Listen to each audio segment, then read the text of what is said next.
तेज और ठंडी हवाएं चल रही हैं। अचानक एक घर से एक औरत चीखती हुई बाहर निकलती है और घर के बाहर आकर चिल्लाने लगती है, हाय हाय, मैं तो लुट गई, मैं बर्बाद हो गई, मेरा मुन्ना कहाँ है? अरे नाश जाए उसका जो मेरे फूल जैसे बच्चे को बहला फुसला कर ले गया। अरे जरूर वो कोई करम जला होगा। बिमला की आवाज सुनकर गांव के लोग इकट्ठा हो जाते हैं। तभी वहाँ गांव का मुखिया आकर बिमला से कहता है, अरे क्या हुआ कमला, इतनी रात को क्यों हल्ला मचा रही हो? क्या हुआ तुम्हारे मुन्ना को? अरे तेरा भी सत्यानाश जाए तेरा मुखिया, मेरा नाम कमला नहीं बल्कि बिमला है। अरे हाँ हाँ, कमला हो या बिमला हो क्या ही फर्क पड़ता है, तुम्हारी पहचान तो हलक फड़फड़ा कर चिल्लाने से है। मेरी समझ में नहीं आता कि आखिर तुम रिटायर क्यों नहीं हो जाते।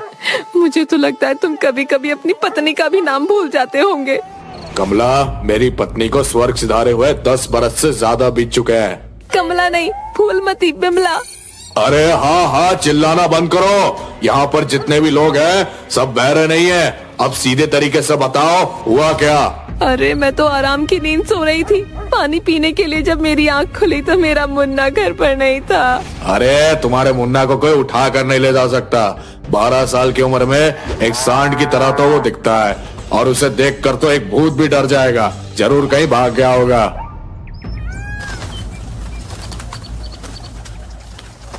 मुखिया के बोलते ही वहाँ पर टिंकू और हटेला आ जाते हैं, जो कि नशे में बबल गम खा रहे थे। टिंकू मुखिया से कहता है, अरे क्या हुआ सरपंच जी, आज ताशा नगर में काफी रौनक है, वो भी सुबह सुबह। अरे कितनी बार कहा है कि कम पिया करो मूर्खो। सुबह सुबह लोग भगवान का नाम जपते हैं और तुम बोतल गटकते हो। कमला का मुन्ना गायब हो गया है। अरे ओ मुखिया, करम जले, कमला नहीं बिमला, बिमला। अरे मत लगाओ इतना चीखने में दम, लो खा लो बबल गम, टेंशन फ्री हो जाओ। अरे मुखिया, इन मिनटोज को यहाँ से दफा करो। एक तो मेरा मुन्ना गायब हो गया, ऊपर से बबल गम खिला रहा है। औरत की बात सुनकर हटेला हंसते हुए बोलता है, अरे सरपंच जी, तो सीधे सीधे ये क्यों नहीं कहते कि गांव का एक सांड गायब हो गया है, वो भी काला सांड। अरे तुम्हारा मुन्ना इंसान नहीं सांड है, और ऊपर से इतना काला है कि अगर रात के समय भूत उसको सामने आते हुए देख ले तो डर के भाग जाएंगे। हटेला की बात सुनकर वो औरत फिर से चिल्लाने लगती है, हाय मेरा मुन्ना कहाँ चला गया। तभी वहाँ पर एक तांत्रिक आ जाता है और मुखिया की ओर देखकर कहता है, क्या हुआ मुखिया, यहाँ पर रात में इतनी भीड़ क्यों लगी हुई है? अरे भाई, मैं तो बता बता कर तंग आ चुका हूँ कि इनका मुन्ना गायब हो गया है। अब तुम कौन हो? आँखों से अंधे हो क्या? हैं? दिखाई नहीं देता?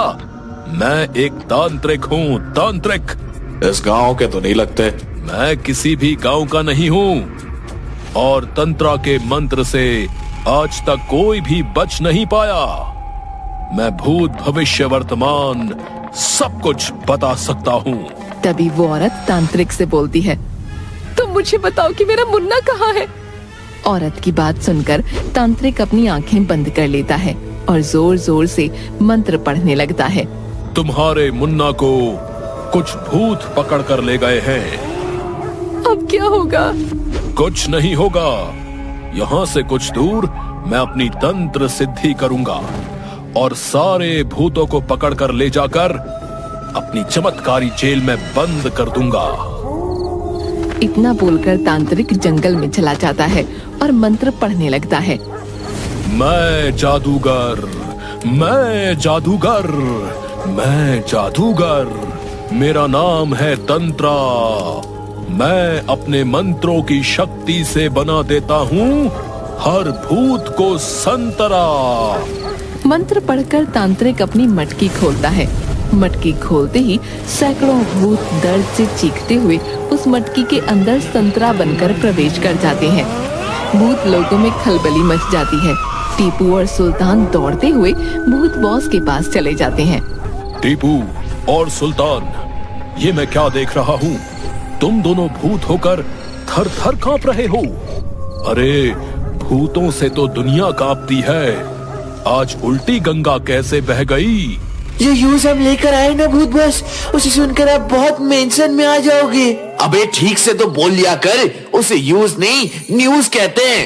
अरे उसे मेंशन नहीं टेंशन कहते हैं, टेंशन। और ऐसी कौन सी खबर है जिसे सुनकर मैं टेंशन में आ जाऊंगा? गांव में एक औरत का वाइल्ड गायब हो गया है। टीपू, वो वाइल्ड नहीं चाइल्ड होता है।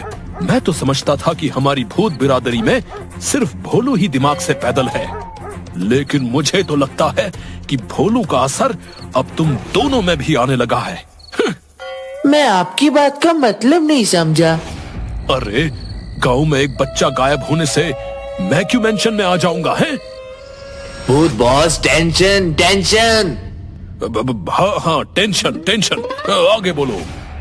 एक तांत्रिक ने यहाँ हमारी मोस्ट बिरादरी के ऊपर आरोप लगाया है। एक गांव में बच्चा गायब हुआ है, उसे भूत उठाकर ले गए होंगे। अब तक उस तांत्रिक ने हमारे भूत बिरादरी के बहुत से भूतों को संतरा बनाकर मटके के अंदर बंद कर दिया है। अरे उसे मोस्ट बिरादरी नहीं, गोश्त बिरादरी कहते हैं। तुम दोनों अब अपनी बकवास बंद करोगे? कहीं तुम तांत्रिक तंत्रा की बात तो नहीं कर रहे? बिल्कुल एरेक्ट कहा आपने भूत बॉस। अबे वो एरेक्ट नहीं, करेक्ट होता है। अरे अब तुम दोनों अपनी बकवास बंद करोगे? तुम उस तंत्रा की बात कर रहे हो क्या? हाँ बहुत, हम उसी तंत्र की बात कर रहे हैं। तांत्रिक का नाम सुनकर कक्काल के चेहरे पर असर दिखाई देने लगता है। क्या हुआ भूत बॉस, क्या आप उस तांत्रिक को जानते हैं? सिर्फ वही एक तांत्रिक है जिससे सारे भूत डरकर भाग जाते हैं। मैंने उससे बड़ा झूठा तांत्रिक अपने जीवन में कभी नहीं देखा। उसे तो बस भूतों को संतरा बनाकर पकड़ने का बहाना चाहिए। समझ में नहीं आता उसे सबक कैसे सिखाऊं। मेरे पास एक आइडिया है। अबे उसे आइडिया कहते हैं। उसे बोलने दो टीपू, तुम स्कूल के एग्जामिनेशन हॉल में नहीं बैठे। हो न हो, हमें इस मुसीबत से हमारा भोलू ही बचा सकता है। तुमने बिल्कुल सही कहा, उसे ही इस मुसीबत में डालना पड़ेगा। सिर्फ वही है जो अपनी बातों से उस तंत्रा का दिमाग खराब कर सकता है। इतना कहकर कक्काल चुटकी बजाता है। चुटकी बजाते ही भोलू भूत कक्काल के सामने आकर बोलता है, गुड मॉर्निंग ऑल डियर्स। क्या हुआ बॉस, आपने मुझे फिर सोते से जगा दिया? कितनी बार कहा है तुम्हें भोलू कि भूत रात में सोते नहीं हैं, बल्कि वो सोते हुए को भी सोने नहीं देते, समझे? तो तुम्हें अभी और इसी वक्त एक तांत्रिक के पास जाना होगा और उसे सबक सिखाना होगा। उसने हमारे बहुत से भूतों को संतरा बनाकर अपनी मटकी में कैद किया हुआ है। तुम्हें उन सबको छुड़ाना होगा। अब लेकिन भूत बॉस। लेकिन मेकिंग कुछ नहीं। भोलू, अब तो तुम इतने दिनों से हमारे साथ रह रहे हो, अपनी भूत बिरादरी की इतनी तो मदद कर ही सकते हो ना? अरे अरे अरे अरे अरे अरे नहीं भूत बॉस, इतना हट्टा कट्टा भूत रोते हुए शोभा नहीं देता। I am going, tension not. Bholu भूत वहाँ से उड़ता हुआ चला जाता है। इधर तंत्रा काफी देर से मंत्र पढ़ रहा होता है, मगर कोई भी भूत वहाँ पर नहीं आ रहा होता है। तंत्रा आंखें खोलकर अपने आप से बोलता है, लगता है यहाँ के भूत सतर्क हो गए हैं और भाग गए हैं, लेकिन वो नहीं जानते तंत्रा के दिमाग को। तंत्रा यहाँ के सारे भूतों को संतरा बनाकर ही छोड़ेगा। इतना कहकर तंत्रा मंत्र जाप करने लगता है। झलक दिखला आजा, झलक दिखला आजा, एक बार आजा आजा आजा। तंत्रा के ये मंत्र पढ़ते ही अचानक काला धुआं चारों ओर फैल जाता है और उसमें से एक भयानक चुड़ैल निकलकर तंत्रा के सामने आ जाती है। तुमने मुझे पुकारा और मैं चली आई। तूने मुझे यहाँ क्यों बुलाया, बोल तांत्रिक। ये क्या बकवास कर रही है चुड़ैल? उसे बोल्ड नहीं ओल्ड कहते हैं। क्या फर्क पड़ता है, वैसे भी तू है तो घटिया ही घटिया। मुझसे मुंह मत चला चुड़ैल, ज्यादा मुंह चलाएगी तो मैं तुझे भस्म कर दूंगा। हाँ तंत्रा, जब तक तेरे गले में वो वेन मौजूद है तब तक मैं तेरी गुलाम हूँ। जिस तरह वो वेन किसी ने तोड़ दी, उस दिन मैं तेरा इतना बुरा हाल करूँगी तू सोच भी नहीं सकता। मूर्ख चुड़ैल, उसे वेन नहीं चैन कहते हैं। तब की तब देखी जाएगी चुड़ैल। अब मेरी बात ध्यान से सुन। तू एक सुंदर स्त्री के रूप में आ जा और भूतों को फंसा कर यहाँ पर ला। अपनी जबान को लगाम दे तांत्रिक, तू कहना क्या चाहता है? क्या मैं सुंदर नहीं? मेरी चुड़ैल बिरादरी में सब मुझे मटरीना शेफ कहते हैं। चुड़ैल, तू शायद कैटरीना कैफ कहना चाह रही है। तूने अपनी शक्ल देखी है चुड़ैल? किसी फटे हुए तरबूज की तरह लगती है। जो बोल रहा हूँ वो कर।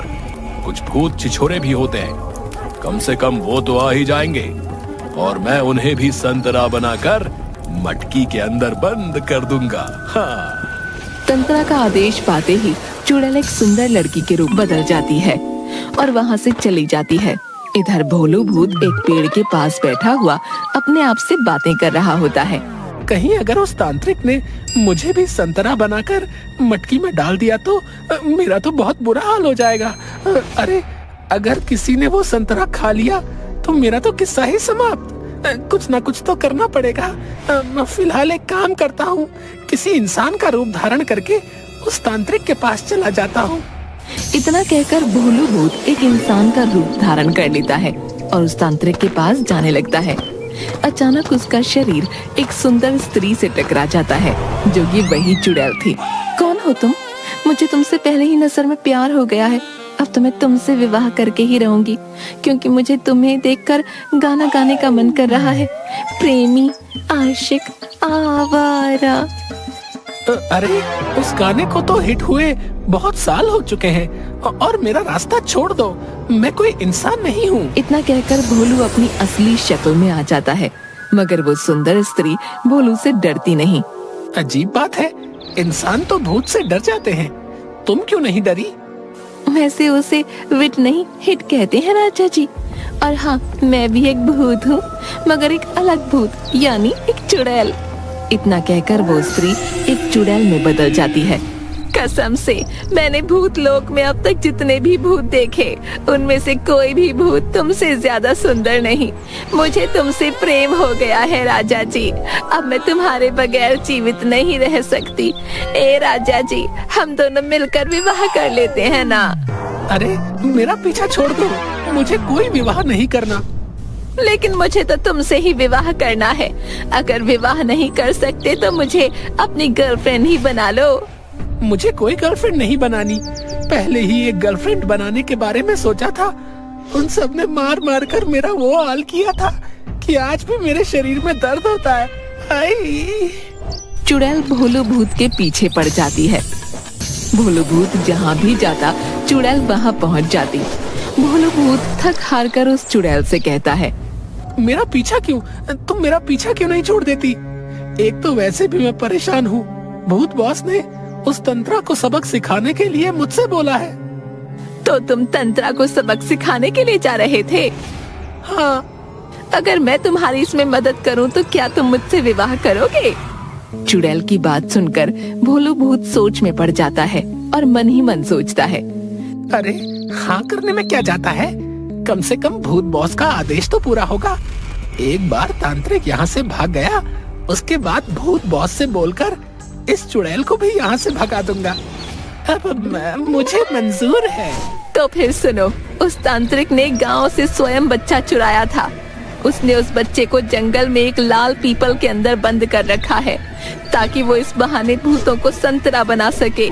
उस बच्चे को छुड़ाकर गांव ले जाओ। फिर आगे क्या होगा? तंत्रा को पता लग जाएगा कि वो बच्चा उसकी कैद से बाहर आ चुका है। वो क्रोधित हो जाएगा, वो तुम पर हमला करेगा, लेकिन तुम सिर्फ उस गले की माला को तोड़ देना। माला टूटते ही वो रफू चक्कर होकर भाग जाएगा। सबसे पहले तो मैं उस बच्चे को आजाद करके गाँव वालों को दे आता हूँ। बेचारा अपनी माँ को बहुत याद कर रहा होगा। इतना कहकर भोलू भूत चुटकी बजाता है और जंगल के बीचों बीच लाल पीपल पर पहुंच जाता है। वो देखता है कि एक डेंजर दिखने वाला बच्चा सेब खा रहा होता है। लगता है यही वो बच्चा है, लेकिन सच तो यह है कि ये बच्चा कम सांड ज्यादा लग रहा है। इतना कहकर भोलू उस बच्चे के सामने आ जाता है। बच्चा भोलू को देखकर डर जाता है। भूत, भूत, बचाओ! अरे अपना मुंह बंद कर, मैं कोई बुरा भूत नहीं हूँ, बल्कि अच्छा भूत हूँ और तुम्हें तुम्हारे घर तक छोड़ने आया हूँ। इतना कहकर भोलू भूत उस बच्चे को पकड़ लेता है और चुटकी बजाता है। चुटकी बजाते ही वो बच्चा भोलू भूत सहित अपने आप को गांव के बीचों बीच पाता है। अपने बच्चे को देखकर वो औरत और गांव के लोग बहुत खुश हो जाते हैं। तू कहाँ था मेरा मुन्ना? तुझे पता है मैं कितनी परेशान हो गए थे। तभी उस औरत की नजर भोलू पर पड़ती है। भोलू भूत उस औरत से कुछ कहने ही वाला होता है कि तभी बिमला एक डंडा उठाकर बोलती है, इसका मतलब तांत्रिक सही कह रहा था, तू ही मेरे बच्चे को पकड़ के ले गया था ना? हाँ? अरे एक्सक्यूज मी, वेट, मेरी बात तो सुनिए। अरे अरे अरे!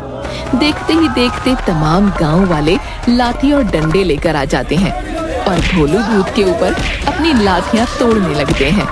भोलू भूत बहुत ही मुश्किल से जान बचाकर वहां से जंगल में चला जाता है। ओह माय घोस्ट गॉड, इन्होंने तो ढोल समझ रखा है, जो आता है बजा कर चला जाता है। हमेशा ऐसा मेरे साथ ही क्यों होता है? मैंने तो उस बच्चे की मदद की थी। मर गया रे। तभी अचानक भोलू भूत के कानों में तांत्रिक की आवाज पड़ती है। मैंने अपनी शक्तियों से देख लिया है कि वो मूर्ख भूत तू ही है जिसने उस बच्चे को मेरी कैद से आजाद करा दिया। अरे भैया, कौन हो तुम? वैसे भी मेरा शरीर का एक एक अंग दुख रहा है।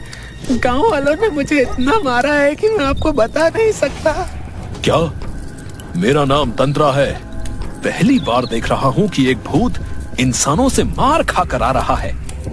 तुझे तो मैं चाहकर भी संतरा नहीं बना सकता, क्योंकि तू एक मूर्ख भूत है। तू तो वैसे भी बना बनाया संतरा है। इतना कहकर तंत्रा वहाँ से जाने लगता है। चुड़ैल ने कहा था कि वो तांत्रिक मुझे मारने की कोशिश करेगा, मगर तांत्रिक ने तो मुझे नहीं मारा।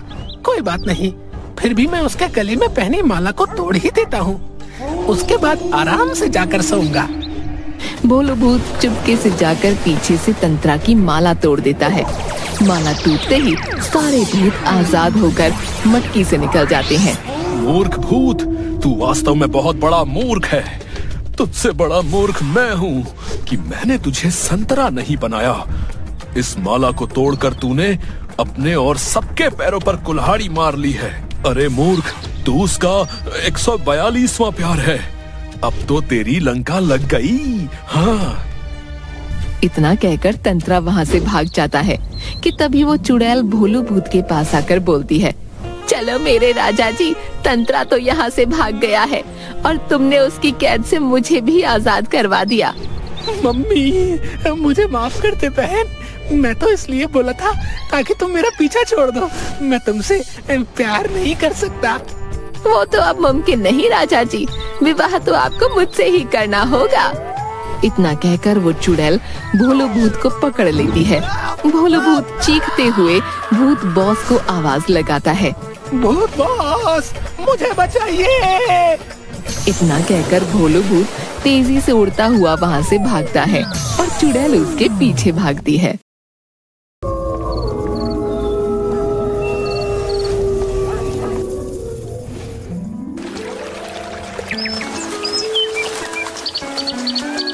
कासगंज नाम के गांव में गबरू नाम का नाटे कद का व्यक्ति रहा करता था, जिसका केवल गांव में झींगा नाम का एक ही दोस्त था।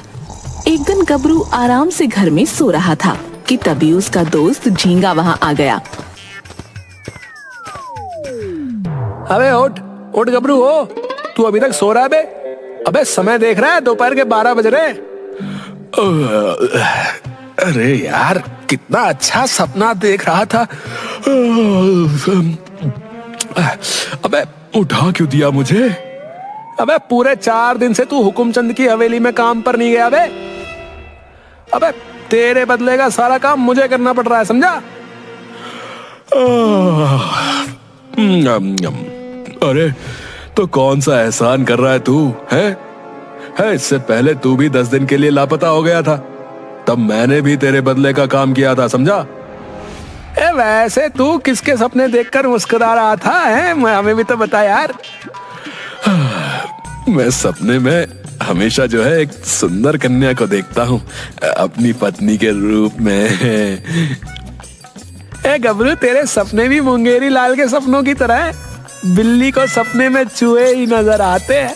कितनी बार कहा है कि अपने सपने में सुंदर कन्याएं देखना बंद कर दे।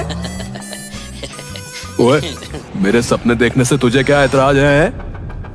ओए, सच तो यह है कि मेरे सपने वाली सुंदर कन्या से तू चलता है। हाँ, फिलहाल तो तेरी किस्मत में कन्या लिखी हो तो उस दिन तो गंगा नहा लियो। अब चलकर चाय पीते। गबरू और झींगा चाय की दुकान पर चले गए कि तभी वहाँ पर गांव का मुखिया हाथों में शादी का कार्ड लेकर आ गया। अच्छा हुआ तुम दोनों यहीं पर मिल गए।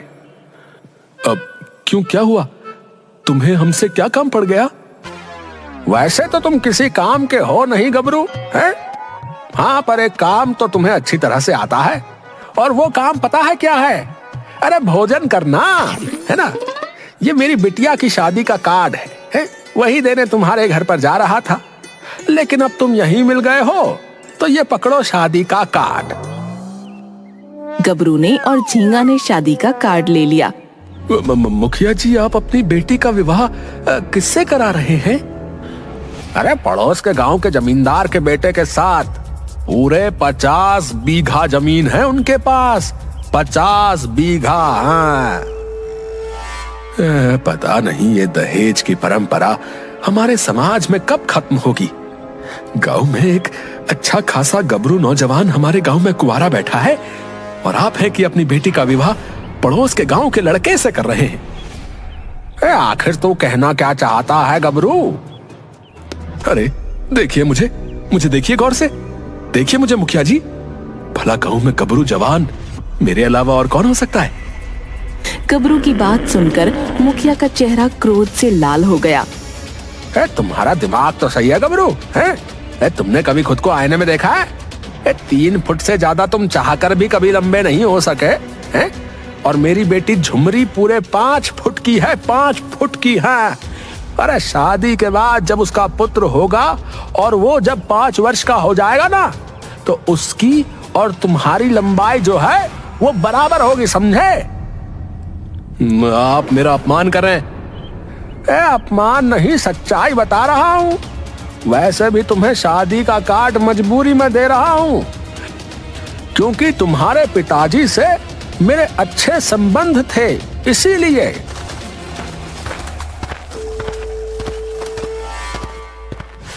मुखिया ने तेरा इतना अपमान किया गबरू, है? क्या तू मुखिया की बेटी की शादी में जाएगा रे? अरे क्यों नहीं जाऊंगा, बिल्कुल जाऊंगा भैया। झींगा, देखना, जब मैं मुखिया की बेटी की शादी में जाऊंगा ना, तब सारी कन्याओं की नजर जो है सिर्फ मुझ पर ही होगी। हाँ। अरे इसमें तो कोई शक की बात नहीं है रे गबरू। सारी कन्याओं की नजर जो है सिर्फ तुझ पे ही होगी।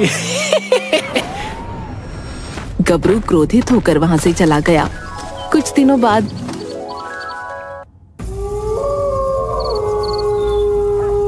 झींगा और गबरू मुखिया की बेटी की शादी में चले गए। शादी में गबरू की नजर गांव की एक सुंदर कन्या पर पड़ी। गबरू मुस्कुराते हुए उस कन्या के पास जाकर बोला, आपका नाम क्या है? आप तो इस गांव की नहीं लगती।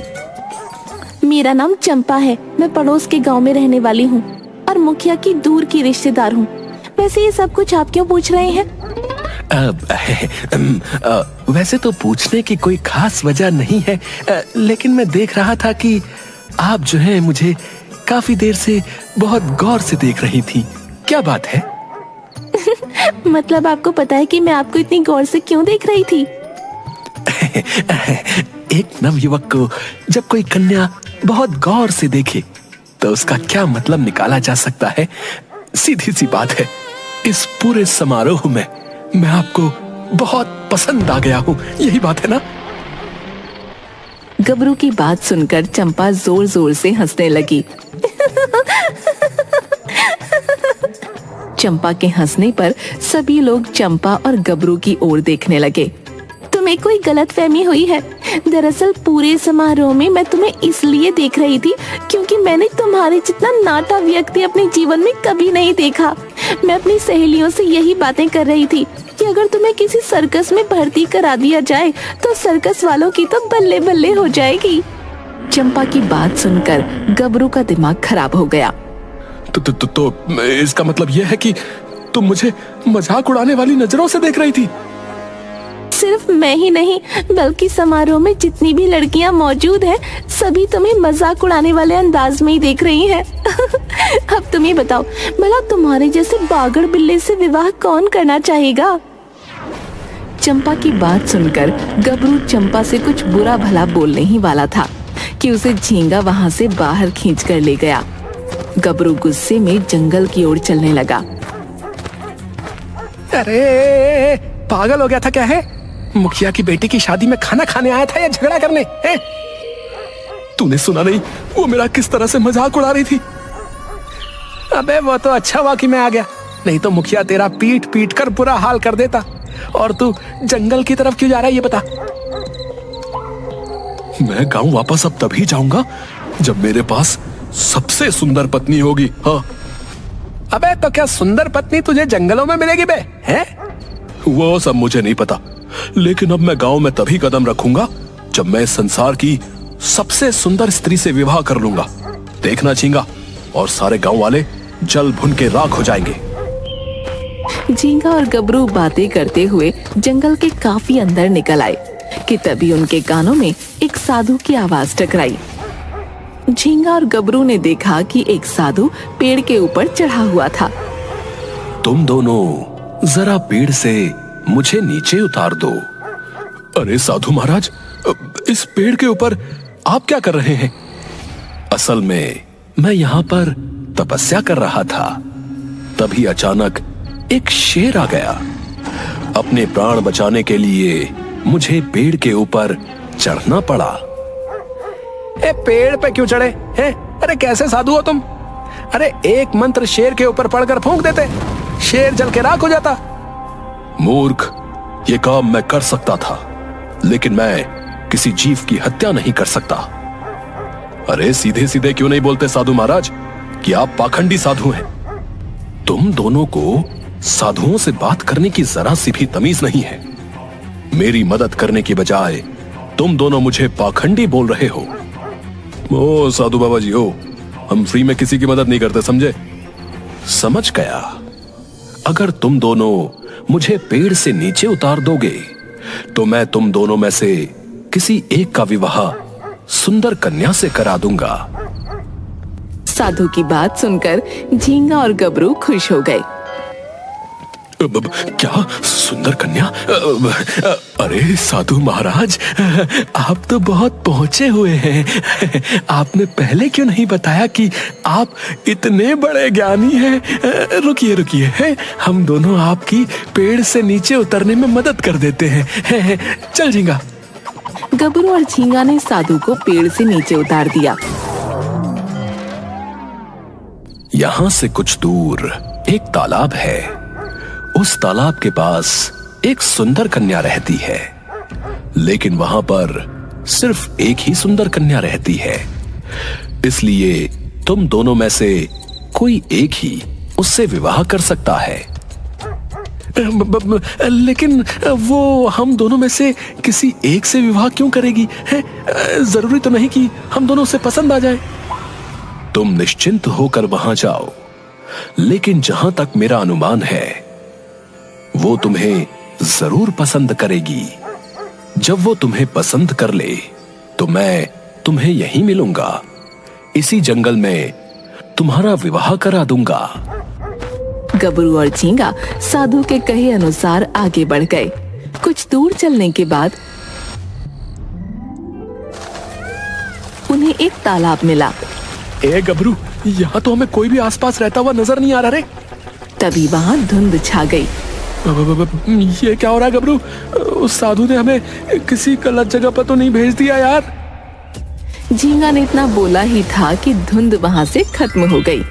उन दोनों के सामने एक बेहद सुंदर स्त्री खड़ी हुई उन दोनों को देखकर मुस्कुरा रही थी। झींगा भाई, मैंने ना इतनी सुंदर स्त्री ना अपने जीवन में नहीं देखी। तुम चाहे बुरा मानो या भला मानो, स्त्री से विवाह तो मैं ही करूंगा, भले ही मुझे इसके लिए तुम्हारी जान ही क्यों ना लेनी पड़े। जैसी तुम्हारी इच्छा गबरू है, तुम ही इस स्त्री से विवाह कर लो, लेकिन फिलहाल तो ये स्त्री तय करेगी कि ये किससे विवाह करेगी, समझे? गबरू उस स्त्री की ओर देखकर बोला, मेरा नाम गबरू है, हमें यहाँ पर एक साधु महाराज ने भेजा है। उन्होंने कहा था कि तुम्हें यहाँ पर एक सुंदर स्त्री मिलेगी, और वो सुंदर स्त्री हम दोनों में से किसी एक को पसंद कर लेगी। लेकिन मुझे पूरा यकीन है कि तुमने मुझे ही पसंद किया होगा। तुमने बिल्कुल सही कहा गबरू, तुम्हें देखते ही पहली नजर में मुझे तुमसे प्रेम हो गया। चलो हम दोनों विवाह कर लेते हैं। गबरू उस स्त्री को लेकर सीधा साधु के पास आ गया। साधु ने गबरू का उस स्त्री से विवाह करा दिया, मगर झींगा चुप था। साधु झींगा के कान में बोला, तुम्हारा मित्र एक नंबर का मूर्ख है, लेकिन तुम चालाक निकले। मैं तुमसे जल्द मिलूंगा। इतना कहकर वो साधु वहाँ से चला गया। गबरू अपनी पत्नी से बोला, देखो, अब तो तुम मेरी पत्नी हो, इसलिए तुमसे झूठ बोलने से कोई फायदा नहीं। मेरे पास जो है ना, न रहने के लिए घर है और न ही धन है। मैं और मेरा दोस्त झींगा जो है, जमींदार की हवेली में साफ सफाई का काम करते हैं। कोई बात नहीं, मैंने भी तुम्हें एक बात नहीं बताई कि मेरे पिता बहुत बड़े धनवान थे। मेरे पास उनका दिया हुआ इतना धन है कि अगर तुम जीवन भर भी काम नहीं करोगे तब भी वो धन खत्म नहीं होगा। अरे अच्छा, अरे मेरी तो लॉटरी निकल आई। तब तो हम दोनों विवाह की खुशी में गांव में एक बहुत बड़ा समारोह करेंगे। अब मैं तुम्हें सीधे गांव लेकर नहीं जाऊंगा। हमारे विवाह की खुशी में पहले गांव में समारोह होगा, उसके बाद मैं सारे गांव वालों को तुम्हारे सुंदर रूप के दर्शन करवाऊंगा। तुम्हारी सुंदरता को देखकर वो सभी जल जाएंगे। लाओ, उसमें से जो है थोड़ा सा धन मुझे दे दो, है, ताकि समारोह की तैयारी हो सके, ठीक है? झींगा के बोलने पर उस सुंदर स्त्री ने अपने गले से एक बड़ा सा सोने का हार गबरू को दे दिया। ये लो सोने का हार, इसे बेचकर धूमधाम से समारोह की तैयारी करवाओ। झींगा, इस सोने के हार को बाजार में बेच दो और कल गांव में एक बहुत बड़ा सा पंडाल बनवाओ। और सुनो, गांव के हर एक व्यक्ति को पंडाल में बुलाना, ठीक है? उनके लिए भोजन भी तैयार करवा देना, है? भूलना मत। अबे पागल तो नहीं हो गया है? और मैं तेरा दोस्त हूँ, कोई गुलाम नहीं हूँ। तू तो मुझसे ऐसे बात कर रहा है जैसे हुकुमचंद हमसे बात करता है बे। ओए झींगा, ओए, अब मैं हुकुमचंद से कहीं ज्यादा अमीर हूँ। कुछ समय बाद मैं हुकुमचंद की हवेली को भी खरीद लूंगा, देखना। लेकिन तुझे काम से नहीं निकालूंगा। तू वैसे ही काम करते रहना जैसे कि पहले करता था। गबरू की बात सुनकर झींगा क्रोधित हो गया, लेकिन झींगा ने गबरू से कुछ नहीं कहा।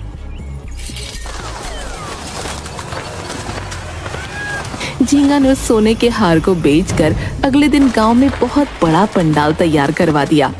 पंडाल तैयार होता देख गांव का मुखिया झींगा से बोला, क्या बात है झींगा, तेरे पास इतना धन कहाँ से आया है? और ये पंडाल किस खुशी में सजवा रहा है रे? मैं आपके ही पास आने वाला था मुखिया जी। दरअसल मेरे दोस्त गबरू ने जो है विवाह कर लिया है। अरे ये कैसी बहकी बहकी बातें कर रहा है रे? तेरे दोस्त से कौन विवाह करेगा भला? किस स्त्री ने अपना जीवन बर्बाद कर लिया रे? शाम तक आप उस स्त्री को स्वयं देख लेना मुखिया जी। तो फिर सारे गांव के लोगों को मैं आमंत्रित करूंगा। मैं भी तो देखूं बेचारी वो कौन सी स्त्री है जिसने अपना जीवन बर्बाद कर लिया। शाम तक पंडाल सजकर तैयार हो गया। गांव के सभी लोग एकत्रित होकर गबरू और उसकी पत्नी का इंतजार कर रहे थे। तभी वहां पर गबरू अपनी पत्नी को लेकर अकड़ता हुआ पंडाल में आ गया। गांव के सभी लोग गबरू की पत्नी को हैरत और विस्मय भरी नजरों से देखने लगे।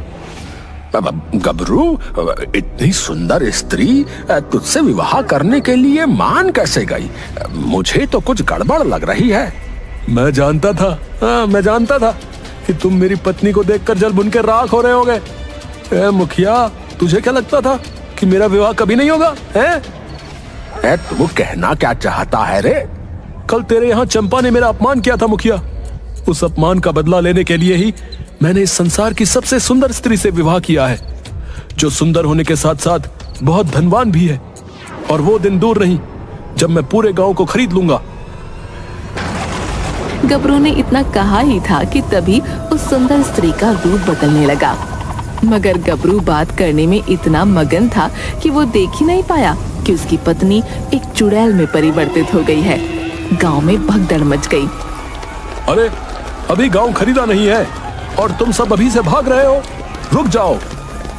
अरे मूर्ख, ओए, अपने बगल में देख ले। तू जिसे अपनी पत्नी बनाकर लाया वो कोई इंसान नहीं बल्कि एक चुड़ैल है। गबरू ने जैसे ही अपनी पत्नी को देखा तो वो बुरी तरह से चीखने लगा। अरे, तो तुम तो इतनी सुंदर थी। अचानक तुम्हारे सुंदर चेहरे को क्या हो गया? मूर्ख इंसान, तुझे इतना भी समझ नहीं आया कि उस साधु ने तेरा विवाह एक चुड़ैल से करवाया है। अरे गांव वालों, भाग क्यों रहे हो? अरे अपने गबरू को बचा लो। तभी चुड़ैल ने गबरू को पकड़ लिया। अरे ये क्या कर रही हो? अरे मुझे छोड़ दो। मैं तुम्हारी पत्नी हूँ, अब तो मैं तुम्हें जीवन भर नहीं छोड़ूंगी। हाँ। अचानक वही साधु वहाँ आ गया। साधु महाराज, आखिर मैंने आपके साथ ऐसा क्या गलत किया था कि आपने मेरे साथ ऐसा किया? मूर्ख, तुमने मुझे पाखंडी कहा, जिससे मुझे क्रोध आ गया। अरे तो मुझे मार पीट लेते हैं, लेकिन मेरे साथ ऐसा करने की क्या जरूरत थी? मुझे बचा लो साधु महाराज जी, मैं आपसे क्षमा मांगता हूँ। आज के बाद मैं कभी भी किसी से भी बदतमीजी से बात नहीं करूंगा, बता रहा हूँ। तेरा दोस्त झींगा एक समझदार व्यक्ति था। वो समझ गया कि कुछ ना कुछ गड़बड़ है, लेकिन तू मूर्ख व्यक्ति निकला। गबरू बच्चों की तरह रोने लगा। साधु को उस पर तरस आ गया। साधु ने अपने हाथ की मटकी खोल ली। अचानक चुड़ैल धुआं बनकर उस मटकी में समा गई। याद रखना बालक, आइंदा कभी किसी साधु से बुरा व्यवहार मत करना। और इसके बाद साधु वहां से चला गया और गबरू बैठकर रोने लगा कि उसके बाद कभी गबरू ने किसी साधु का मजाक नहीं बनाया। परी अपने दोस्त मोती के साथ बाग में खेल रही थी। अरे मोती, तुम तो कितने प्यारे दोस्त हो मेरे। तुम्हारे सुनहरे सोने के पंख तो सूरज की रोशनी में ऐसे चमकते हैं जैसे कोई हीरा चमक रहा हो। तुम मेरे पास हमेशा हमेशा के लिए रहोगे। मैं तुम्हें कभी भी किसी को नहीं दूंगी। परी बेटा, तुम इस मोर का बहुत ध्यान रखना। इसके सोने के पंख होने के कारण ये बहुत खास है। इससे लोग आकर्षित भी हो सकते हैं। अभी तक राजा को कोई सोने के पंख वाले मोर के बारे में पता नहीं चला, लेकिन जिस दिन पता चल जाएगा, राजा हमसे ये मोर छीन के ले जाएगा। हाँ माँ, मुझे पता है मैं इसे अपने से भी ज्यादा संभाल के रखती हूँ। मैं इसको कभी अकेला छोड़ता ही नहीं हूँ। मैं इसके आसपास हमेशा रहती हूँ। और भाई, मुझे तो लगता है कि इनके पास कोई जादू का मोर है, सोने के पंखों वाला मोर। कभी सुना तो नहीं है, लेकिन लगता तो है कि ऐसा होता है। अरे देखा है? अरे यही तो वो मोर है जिसके बारे में सब बात कर रहे थे। हाँ, इसके पंखों में सोना छुपा हुआ है। अगर हम इसे पकड़ ले तो हमारी गरीबी दूर हो सकती है। अरे हाँ, इसको बस बेचने की देर है। लेकिन ध्यान से, कहीं ये परी यहाँ पे वापस ना आ जाए। तुम लोग यहाँ क्या कर रहे हो? मेरे मोर को क्यों देख रहे हो इस तरह से? अरे वो तो, अरे बेटा, अरे वो हम तो बस देखने आए थे कि ये मोर कैसा है। हाँ? कहते हैं कि वे सोने के पंख वाला सुनहरा मोर है। हाँ, तो लेकिन ये मेरा दोस्त है, कोई खिलौना नहीं। आप लोग इसे परेशान क्यों कर रहे हो? अरे ये तो सच में जादुई है। हमें इसे राजा के पास ले जाना चाहिए। नहीं, ये मेरा दोस्त है। इसे किसी को भी देने का सवाल ही नहीं उठता। आप लोग तुरंत यहाँ से चले जाएं।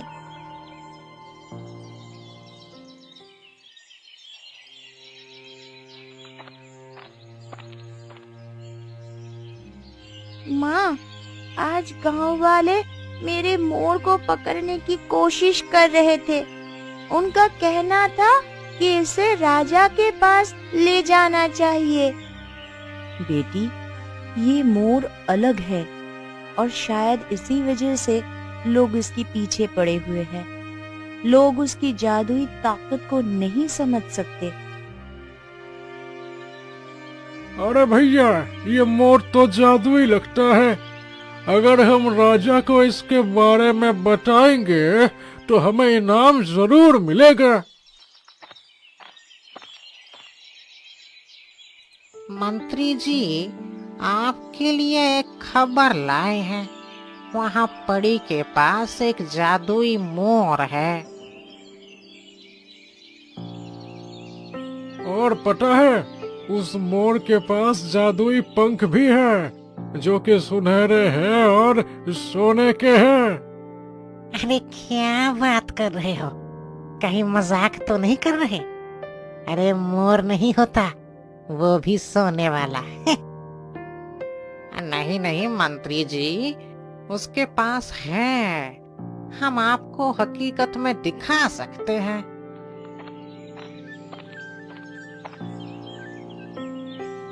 देखा देखा मंत्री जी, हम सच बोल रहे थे ना।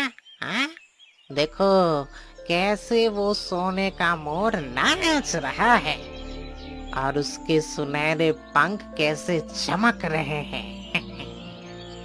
अरे बाप रे, ये तो अद्भुत है।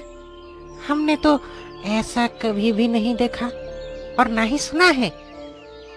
ये मोर अगर हमारे महल में आ गया तो महाराज मुझे उपहार में कुछ ना कुछ तो जरूर देंगे।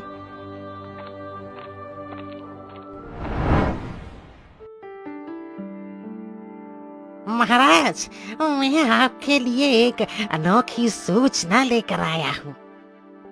मंत्री जी, आप तो हमेशा ही अनोखी सूचना लेकर आते हैं। तो बताइए, आज कौन सी अनोखी सूचना लेकर आए हैं आप मेरे लिए? हाँ महाराज, गांव में एक गरीब लड़की के पास ऐसा मोर है जिसके सोने के पंख है और वे सुनहरा मोर है महाराज। क्या मजाक तो नहीं कर रहे आप मंत्री जी? अरे नहीं महाराज, मैं आपसे मजाक करने की जुर्रत कैसे कर सकता हूँ? और जिसने मुझे ये खबर दी है उसे तो इनाम भी चाहिए। अगर ये बात सच है तो वह मोर राजमहल का शान होगा। मैं इनाम जरूर दूंगा जिसने भी तुम्हें ये सूचना दी है उसे। जी महाराज। ऐसा अद्भुत मूल, मुझे उसे देखना है। उस लड़की को जल्दी से दरबार में बुलाइए। बेटा, मैं तुम्हें पहले ही कहा था ना कि जैसे ही राजा को ये सूचना मिलेगी, राजा हमसे मोर जरूर छीन लेंगे। ये तुम्हारे पिता की आखिरी निशानी है, ये जानी नहीं चाहिए परी। हाँ माँ, तुम चिंता मत करो, चाहे मुझे किसी भी सजा से गुजरना पड़े, पर मैं अपने मोर को किसी को भी नहीं दूंगी। ये मेरे पिता की आखिरी निशानी है और ये मेरा सबसे अच्छा दोस्त भी है। मैं इसे छोड़कर जी नहीं सकती हूँ। तुम्हारा नाम परी है? जी महाराज। वाह, ये मोर तो वाकई अद्भुत है। इसकी सुनहरे पंख की क्षमता तो किसी जादू से कम नहीं। परी, मैं चाहता हूँ कि तुम ये मोर मुझे दे दो। इसके बदले में मैं तुम्हें बहुत सारा सोना दूंगा, बहुत सारा। महाराज, ये मोर मेरे पिता की आखिरी निशानी है। मैं इसे किसी भी कीमत पर छोड़ नहीं सकती। ये मेरे लिए अनमोल है। तुम्हें पता भी है तुम किससे बात कर रही हो?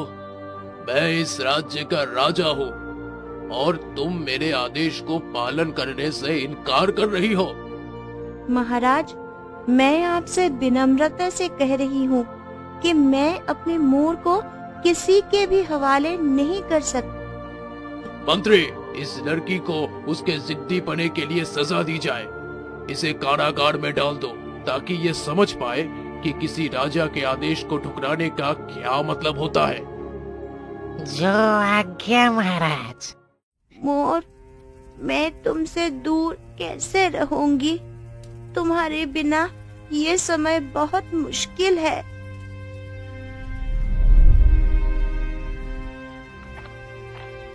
यहाँ पर जो लड़की बंधी हुई थी वह कहाँ गई? राजकुमार, कल रात यहाँ पर बहुत अजीब घटना घटे। ऐसा क्या हो गया राजमहल में? राजकुमार, कल बहुत सारे मोर इस कारागार में आ गए थे अचानक से और सबने पीहू पीहू करके जोर जोर से आवाज लगनी शुरू कर दी। फिर महाराज, हैरानी की बात तो ये है कि एक मोर मेरे पास आया और मुझे अपने पंखों से उसने मारा और मेरे पास से चाबी लेकर और परी को दे दिया। क्या ये सच बोल रहे हो कि कोई काल्पनिक कथा सुना रहे हो तुम? कहीं ये झूठ तो नहीं? मैं बिल्कुल सत्य बोल रहा हूँ राजकुमार। मोर ने हमला कर दिया हम सब पर और पंखों के बीच में उसे छुपा कर ले गया। सैनिक, ये तो बेहद अद्भुत है। पिताजी, परी का साहस और अपने मोर के प्रति उसका प्रेम देखकर मैं उससे प्रभावित हुआ हूँ। पिताजी, मेरे पास एक सुझाव है। अगर आप कहें तो मैं उस लड़की के साथ विवाह कर लूं, जिससे कि वो मोर हमारे राजमहल की शान बन जाए। मुझे उसी लड़की से विवाह करना है। इस तरह मोर भी हमारे महल में रह सकेगा और वो बहादुर लड़की भी हमारे परिवार का हिस्सा बनेगी। तुम्हारी बात तो सही है पुत्र। इस तरह से वो मोर भी हमारे राज्य की शान बनेगा और परी का साहस भी हमारे राज्य का एक उदाहरण होगा। परी, मेरे बेटे अर्जुन ने तुम्हारे साहस से प्रभावित होकर तुमसे विवाह करने का निर्णय लिया है। क्या तुम इस प्रस्ताव को स्वीकार करती हो? महाराज, ये मेरे लिए सौभाग्य की बात होगी, पर महाराज, आप मेरे जैसे गरीब लड़की से अपने राजकुमार का विवाह क्यों करवाना चाहते हैं? बड़ी, मैं तुमसे बहुत प्रसन्न हुआ। पहली बात तो ये कि तुमने सुनहरे मोर के प्रति अपना प्रेम को जताते हुए स्वर्ण आभूषणों का लालच नहीं किया। तुमने मेरे दिए हुए उपहार को चयन ना करके अपने माँ को चयन किया। दूसरी बात ये कि मैंने तुम्हें कारागार में डाल दिया, तभी भी तुम इन मोरों की सहायता से निडर होकर बहादुरी से बाहर निकल गई। और तीसरी बात, मैंने तुम्हारे सामने अपने बेटे के साथ विवाह करने का प्रस्ताव किया तो तुमने उसमें भी शंका की। सुनो परी, तुम बहुत ही साहसी और निडर लड़की हो। तुम्हें किसी चीज का कोई भी लोभ नहीं है। राजा के प्रस्ताव रखने पर हर व्यक्ति राजा की हाँ में हाँ मिलाता है, पर तुमने मुझे इनकार करके ये जताया कि तुम कितनी स्वाभिमानी लड़की हो। मैं तुमसे बहुत प्रसन्न हुआ हूँ। मैं तुमसे निवेदन करता हूँ कि तुम मेरे राजकुमार के साथ विवाह करो और हमारे राजमहल की रौनक में 4 चांद लगाओ।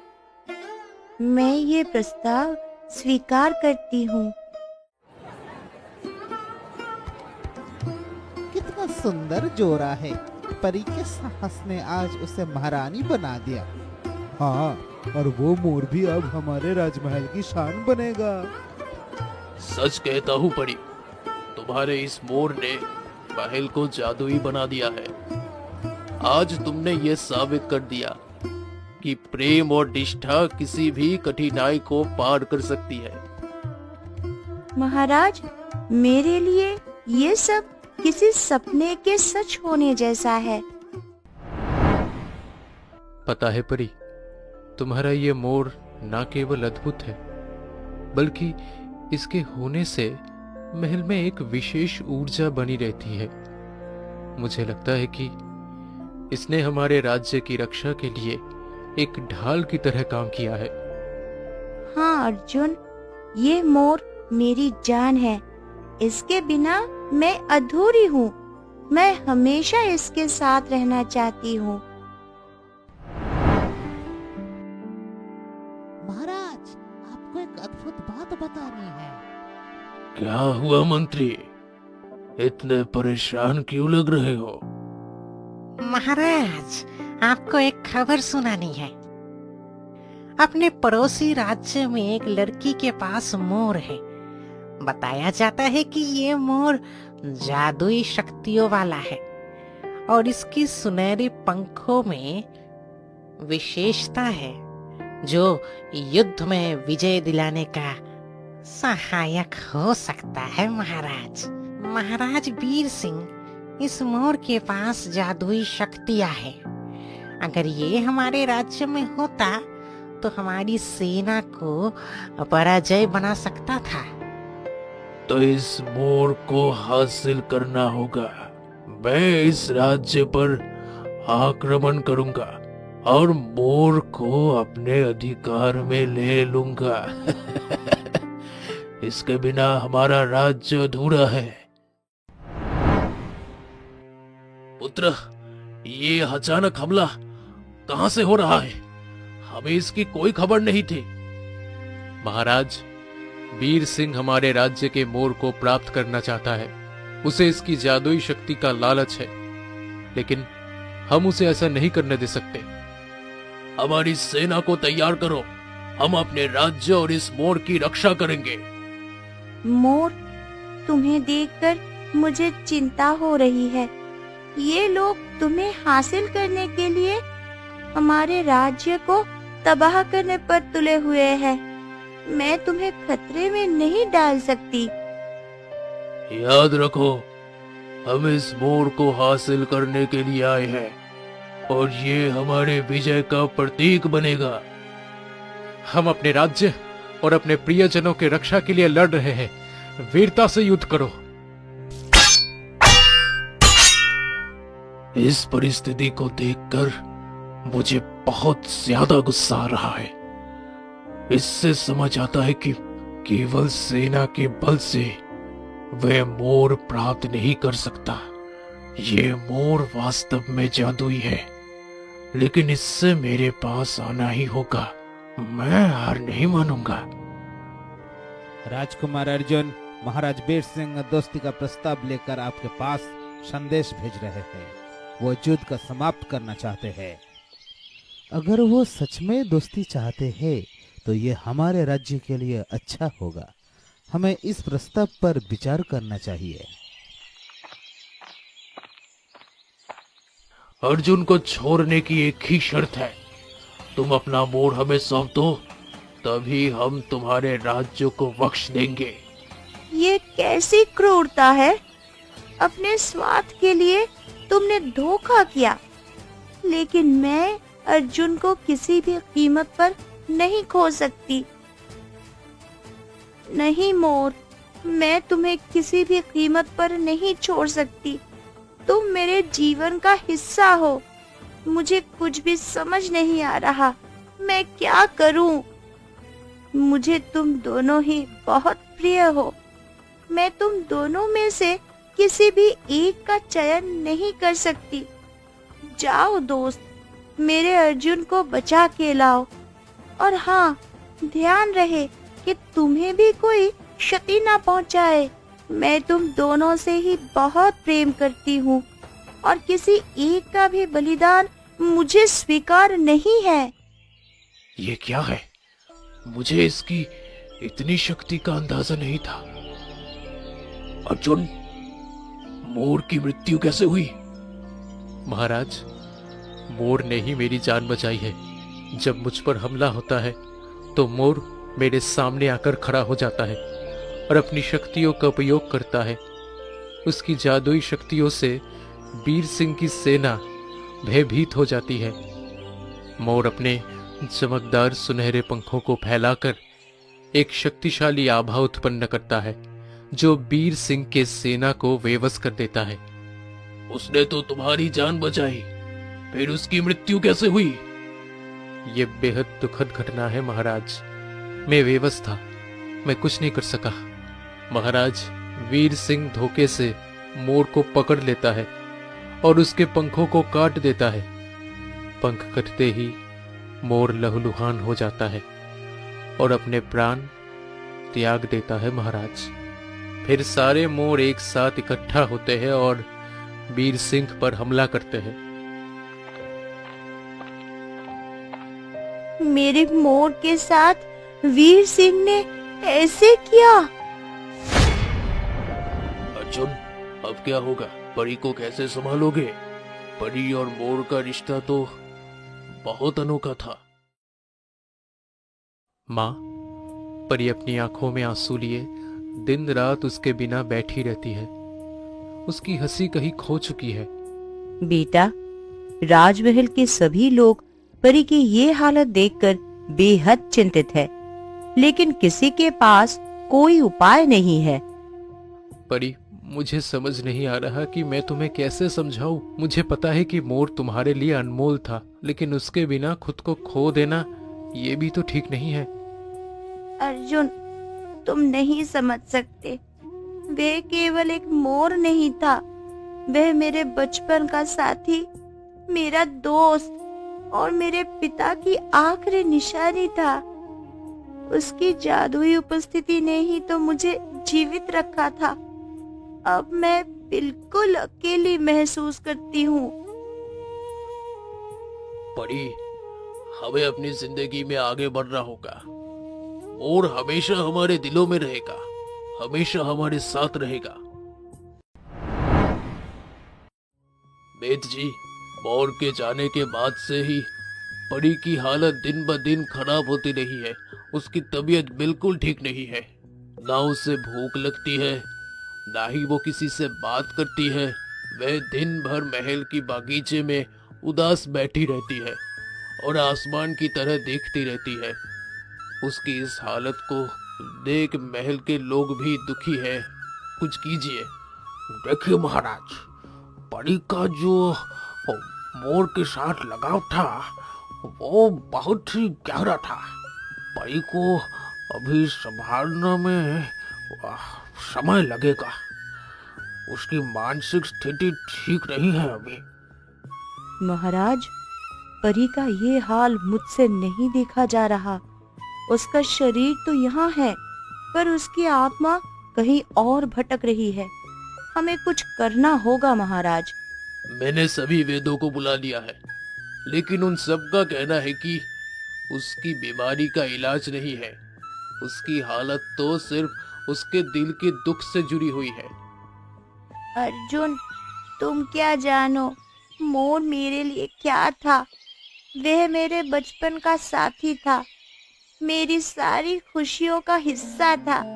वह मेरे बिना कैसे जा सकता है। हम सब तुम्हारे साथ है परी, लेकिन तुम इस तरह खुद को अकेले कर लोगी तो कैसे चलेगा। ये अकेलापन खुद चुना नहीं है मैंने, बल्कि मोर के बिना ये खुद ही मेरे हिस्से आ गया है।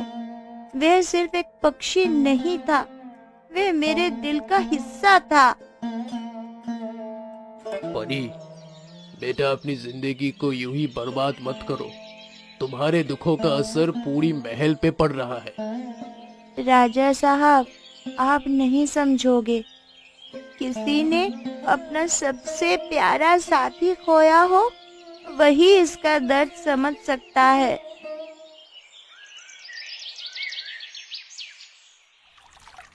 मोर, तुम वापस आ गए। मुझे अकेला छोड़कर क्यों चले गए थे? मोर, मैं तुम्हारे बिना अधूरी हूँ। मैं हर दिन तुम्हारी कमी महसूस करती हूँ। परी, इतनी सुबह सुबह कहाँ जा रही हो? क्या बात है? अर्जुन, मैंने सपना देखा था।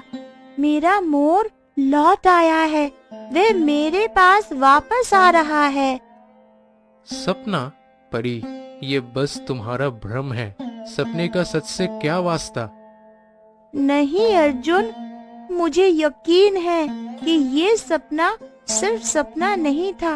वह वापस आएगा, मुझे विश्वास है। परी, मुझे तुम्हारी बातों पर पूरा भरोसा है। तुम अपनी आंखें बंद कर लो। अगर ये दृश्य सत्य है तो मैं तुम्हें वहां ले जाऊंगा। परी, परी, जल्दी चलो मेरे साथ, तुम्हें कुछ दिखाना है। ऐसा क्या हो गया है? अब इस जीवन में कुछ भी अद्भुत नहीं हो सकता है।